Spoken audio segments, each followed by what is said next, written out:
দুই কারণে নারীরা জাহান্নামে যাবে বেশি। বিশ্বনবী মেরাজ থেকে এসে বললেন, ইয়া মা'আশারান নিসা, ও নারীরা, তাসাদ্দাকনা, তোমরা বেশি বেশি সদকা করো, দান খয়রাত করো। নারীরা বললেন কেন? আমাদের বললেন কেন? বিশ্বনবী বললেন, উরিতুকুন্না আকসারা আহলিন নার, আমি জাহান্নামে দেখেছি পুরুষের চেয়ে নারীরাই বেশি জাহান্নামী হবে। কি কারণে? দুইটা কারণ। তাকফুরনাল আশিরা, সবাই না, অধিকাংশ নারীরাই স্বামীর অস্বীকৃতি করে। স্বামী যা দেয় এতে সন্তুষ্ট থাকতে চায় না, আছে না নাই? স্বামীর কি চাকরি, কি ব্যবসা, তার উপার্জন কতটুকু, এটাও আপনার দেখার দরকার, আছে না নাই? এখানেই তো আপনার সবরের বিষয়। জান্নাত তো এমনি এমনি আসবে না বোন, আপনাকে সবর করতে হবে। আসসালামু আলাইকুম ইসলাম দরদি ভাই ও বোনেরা, যারা দেশ এবং দেশের বাইরে থেকে দেখছেন তাদেরকে জানাই আমার আন্তরিক প্রীতি ও শুভেচ্ছা ও সালাম। তো আজকে আমরা জেনে নেব মৌলানা মিজানুর রহমান আজহারী হুজুরের বক্তব্য থেকে যে একজন নারী যে দুটি কাজ বেশি করে, সেই দুটি কাজের জন্য আল্লাহ পাক রব্বুল আলামিন নারাজ হয়ে যান এবং আল্লাহ পাক রব্বুল আলামিন বেশি অপছন্দ করেন নারীদের যে দুটি কাজ, সে দুটি কাজ কি, আমরা তা মৌলানা মিজানুর রহমান আজহারীর বক্তব্য থেকে শুনবো। এবং আল্লাহ পাক রব্বুল আলামিন এই কাজ দুটিকে বেশি অপছন্দ করেন, তাই নারীরা যে বেশি কাজ দুটি করতে ভালোবাসে এবং আল্লাহ পাক অপছন্দ করে, সেই কাজ দুটি কি, চলুন আমরা দেখে নিই। পৃথিবীর সব মানব শিশুর জন্য মা হচ্ছে প্রথম শিক্ষা প্রতিষ্ঠান। এজন্য আমি বলি, বাপ ভালো তার বেটা ভালো তাই, মা ভালো তার ঝি, গাই ভালো তার দুধ ভালো রে, দুধ ভালো তার ঘি। বাপ যদি ভালো তো বেটা ভালো, মা ভালো তো ঝি ভালো, গাই ভালো তো দুধ ভালো, দুধ ভালো তো ঘি ভালো, তাই না? এই নারীদের পেট হচ্ছে খনি, তেলের খনি, গ্যাসের খনি, স্বর্ণের খনির চেয়ে আমি বলি এটা দামি খনি। এই নারী যদি হেজাব মেনটেন করে, কোরআন পড়ে, সুন্নাহ পড়ে, তাহলে এই নারীর পেট থেকে বড় বড় আল্লাহওয়ালা বেরোবে, দেশপ্রেমিক লোক বেরোবে, ভদ্র, সালেহ, শহীদ, নবী, সিদ্দিক এরা বেরিয়েছে, ঠিক কিনা? আরে একই নারী যদি ইসলাম না মানে, স্বামীর আনুগত্য না করে, সালাত না পড়ে, কোরআন সুন্নাহ না মানে, তাহলে এই পেট থেকে বড় বড় ডাকাত, দুর্নীতিবাজ, দেশের সম্পদ যারা লুণ্ঠন করে, অন্যকে হত্যা করে, জুলুম নির্বিচারে করে, এরকম ডাকাত বেরোবে। এই জন্য নারীরা সবচেয়ে বড় সম্পদ।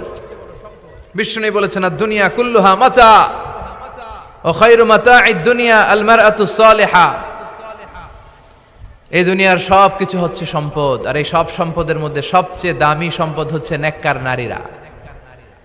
তার মানে এই জুরিতে যা তোমরা দেখো সব সম্পদ, আর এই সব সম্পদের মধ্যে দামি সম্পদ এই প্যান্ডেলের ভিতরে যারা আছে, এরা নেককার না? নেককার না হলে ওয়াজ শুনতে আসতো? এই প্যান্ডেলের ভিতরে যে বোনেরা, এরা পৃথিবীর সবচেয়ে দামি সম্পদ। এজন্য নিজেকে চিনেন, নো দাই সেলফ। আপনারা যে কতটা দামি, আপনারা যে কতটা সম্ভাবনাময়ী, এটা একটু বুঝবার চেষ্টা করেন। আবার বিশ্বনবী নারীদেরকে অনেক বিষয়ে সতর্ক করেছেন যে খবরদার এগুলো করো না। নারীদেরকে টাইট ফিটিং জামা পরতে নিষেধ করেছেন। আল কাসিয়াত আল আরিয়াত আল মাইলাত আল মুমিলাত। কিছু কিছু বোনেরা এমন টাইট বোরকা পরে, তার দেহের সব উঁচু নিচু ভাঁজ টের পাওয়া যায়, পুরুষরা আরো বেশি আকৃষ্ট হয়। এই বোনদের ব্যাপারে আমি বলি, বিশ্বনবী বলেছেন, লা ইয়াদখুলনাল জান্নাতা ওয়া লা ইয়াজিদনা রিহাহা। তারা জান্নাতে তো ঢুকবেই না, জান্নাতের ঘ্রাণও এদের নাকে লাগবে না। এখান থেকে জান্নাতে পৌঁছতে আরো 500 বছরের রাস্তা, এত দূরে থাকতেই জান্নাতের ঘ্রাণ আপনার নাকে এসে ধাক্কা দিবে। তারপর ওই নারীরা জান্নাতে ঢুকতে পারবে না। টাইট ফিটিং জামা আছে না নাই? এখন বোরকার মধ্যে অনেক ডিজাইন, ইদানিং এদিকে কিছু ডিজাইন করে পরে, এদিকে করো না, এদিকে করো না, এদিকে করো না, 4টা গম্বুজ বানায় এই জায়গায়, আছে না নাই? এগুলো করে, তো এগুলো করলে তার পর্দার চেয়ে তার সৌন্দর্যের প্রকাশ আরো বেশি হয়ে যায়। এরপরে বিশ্বনবী নিষেধ করেছেন, ঝাঁঝালো পারফিউম দিয়ে বেরোতে নিষেধ করেছেন। আমার বোনেরা, নিজেদেরকে ক্লিন রাখবেন, পরিচ্ছন্ন রাখবেন অলওয়েজ।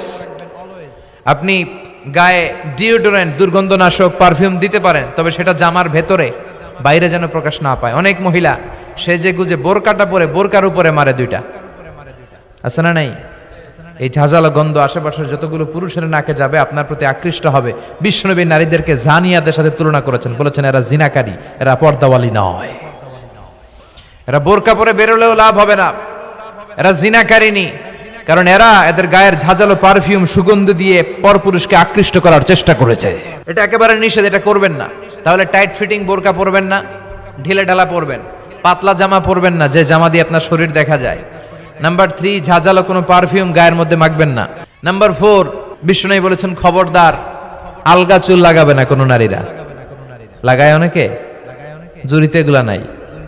অনেক নারীর চুল হয়তো ছোট, সে আলগা চুল লাগায়া সুন্দরী সাজে, বিশ্ব সুন্দরী ঐশ্বরিয়া রায় হইতে চায়।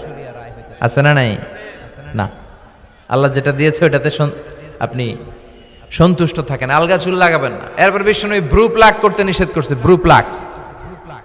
ব্রু প্লাক আছে না, পার্লারে গেলে কিভাবে যেন এদিক দিয়ে ব্রু প্লাক করে একেবারে চিকন করে দেয় এই দুইটা। হ্যাঁ, না, এটা নিষেধ।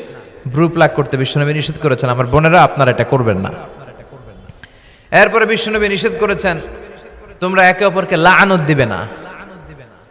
2 কারণে নারীরা জাহান্নামে যাবে বেশি। বিশ্বনবী মেরাজ থেকে এসে বললেন, ইয়া মা'আশারান নিসা, ও নারীরা, তাসাদ্দাকনা, তোমরা বেশি বেশি সদকা করো, দান খয়রাত করো।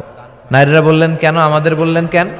বিশ্বনবী বললেন, উরিতু কুন্না আকসারা আহলিন নার, আমি জাহান্নামে দেখেছি পুরুষের চেয়ে নারীরাই বেশি জাহান্নামী হবে। কি কারণে? 2টা কারণ।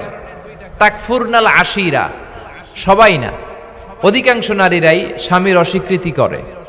স্বামী যা দেয় এতে সন্তুষ্ট থাকতে চায় না। আছে না নাই? স্বামীর কি চাকরি, কি ব্যবসা, তার উপার্জন কতটুকু, এটাও আপনার দেখার দরকার। আছে না নাই? এখানেই তো আপনার সবরের বিষয়। জান্নাত তেমনি এমনি আসবে না বোন, আপনাকে সবর করতে হবে। স্বামীর নাশুকরি করবেন না। পাশের বাড়ির ভাবিরা তো এত মোটা নেকলেস কিনা দিছে, তুমি দাও না কেন? এদের ঘরে তো দামি সোফা সেট, আমার ঘরে নাই কেন? এদের তো এটা করে, এদের তো এটা দিছে হাজবেন্ড, আমারে দাও না কেন? এই যে নাশুকরি, এটা তাকে জাহান্নামী বানাবে। 2 নাম্বার, তুকসিরনাল লা'না, তোমরা একে অপরের উপর লানত দাও। নারীরা রেগে গেলেই একজন আরেকজনের লানত দেয়। হেতুর উপরে আল্লাহর ঠেড়া হইতো, হেতুর উপরে আল্লাহর গজব হইতো, মানে তার উপর আল্লাহর গজব পড়ুক। এভাবে ঝগড়া লাগলে এক মহিলা আরেক মহিলাকে লানত দেয়। জুরির বোনেরা অবশ্য এগুলো দেয়টাই না, মাঝে মাঝে দে। আচ্ছা, তো এগুলো করা যাবে না। স্বামীর নাশুকরি করা যাবে না, এরপর লানত দেয়া যাবে না। এই যে বিষ্ণুনবী যেগুলো নিষেধ করলেন, এগুলো থেকে যদি আমরা বেঁচে থাকি, আর যে 4টা কাজের কথা বললেন, এগুলো যদি আমরা করি, তাহলে জান্নাতে যাওয়ার পথকে আমাদের জন্য সহজ করে দিবে কে? আমি সব সময় নারীদেরকে 6 জন নারীর জীবনী পড়তে বলি, আপনারাও পড়বেন, বাজার থেকে কিনবেন, আসিয়ার জীবনী। হ্যাঁ বন্ধুরা, আজকের ভিডিও কিন্তু এই পর্যন্ত। এরপরে কিন্তু আবার আমরা নতুন কোনো একটা ভিডিও নিয়ে উপস্থিত হবো। তাই বন্ধুরা, আমার এই চ্যানেলটাকে যারা সাবস্ক্রাইব করুন, তারা কিন্তু প্লিজ দয়া করে সাবস্ক্রাইব করে নিও।